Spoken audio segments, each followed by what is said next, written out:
ದೇವಾನುದೇವತೆಯಾದ ಶ್ರೀಕೃಷ್ಣ ಅವರ ಅವತಾರದ ಬಗ್ಗೆ ರಹಸ್ಯವನ್ನ ಹೇಳೋದಕ್ಕೆ ಶುರು ಮಾಡ್ತಾರೆ. ಅದರಲ್ಲಿ ಒಟ್ಟು 6 ವಿಷಯಗಳು. ಮೊದಲನೇದು ಬಂದು ಅವತಾರ ಸತ್ಯತ್ವಂ ಅಂತ. ಅಂದ್ರೆ ಅವರು ಅವತಾರ ತಾಳ್ಬೇಕು ಅಂದ್ರೆ ಅದನ್ನ ಅವರ ಮಾಯೆಯಿಂದ ಮಾಡದೆ ಅವರು ನಿಜವಾಗ್ಲಿಯೂ ರೀಇನ್ಕಾರ್ನೇಟ್ ಆಗೋದು ಸತ್ಯ ಅಂತ ಮೊದಲನೇ ವಿಷಯ. ಎರಡನೇದು ಬಂದು ಅಜಹತ್ ಸತ್ ಸ್ವತ್ ಸ್ವಭಾವತ. ಅಂದ್ರೆ ಅವರು ಯಾವಾಗ ಅವತಾರವನ್ನ ತಾಳ್ತಾರೋ ಅವರ ಸ್ವಭಾವ ಮತ್ತೆ ಅವರ ಗುಣಗಳು, ಹಿಂದಿನ ಜನ್ಮಗಳ ಬಗ್ಗೆ ಮತ್ತೆ ಅವರು ಯಾರು ಅನ್ನೋದು ಎಲ್ಲ ಅವ್ರಿಗೆ ಅರಿವಿರತ್ತೆ. ಮತ್ತೆ ಅವರು ಅದನ್ನ ಬಿಟ್ಟು ಅವತಾರವನ್ನ ತಾಳಲ್ಲ. ಮೂರನೇದು ಬಂದು ಶುದ್ಧ ಸತ್ವಮಯ ತ್ವಂಚ ಅಂತ.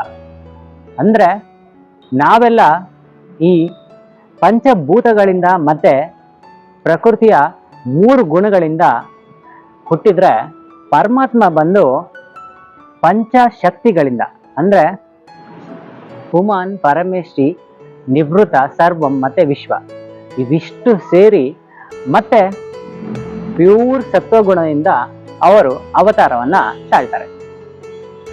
ನಾಲ್ಕನೇದು ಬಂದು ಸ್ವೇಚ್ಛ ಮಾತ್ರ ನಿಧಾನದ. ಅಂದ್ರೆ ಹೇಗೆ ನಾವೆಲ್ಲ ಈ ಕರ್ಮ ಬಂಧನಕ್ಕೊಳಗಾಗಿ ಪುನರ್ಜನ್ಮವನ್ನ ತಾಳ್ತಾ ಇರ್ತೀವೋ ಆ ರೀತಿ ಅಲ್ಲದೆ ಪರಮಾತ್ಮ ಸ್ವ ಇಚ್ಛೆಯಿಂದ ಅಥವಾ ಸಂಕಲ್ಪ ಶಕ್ತಿಯಿಂದ ಪುನರ್ಜನ್ಮವನ್ನ ತಾಳ್ತಾರೆ.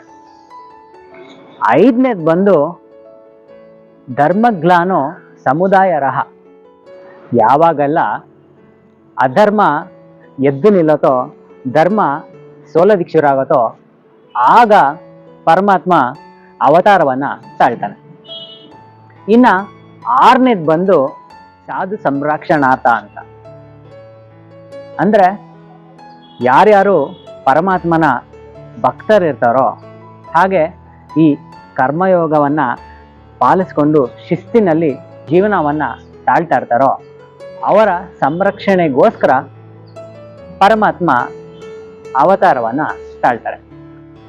ಈ 6 ವಿಷಯಗಳೇ ಪರಮಾತ್ಮ ಅವತಾರವನ್ನು ತಾಳಲು ಕಾರಣಗಳು.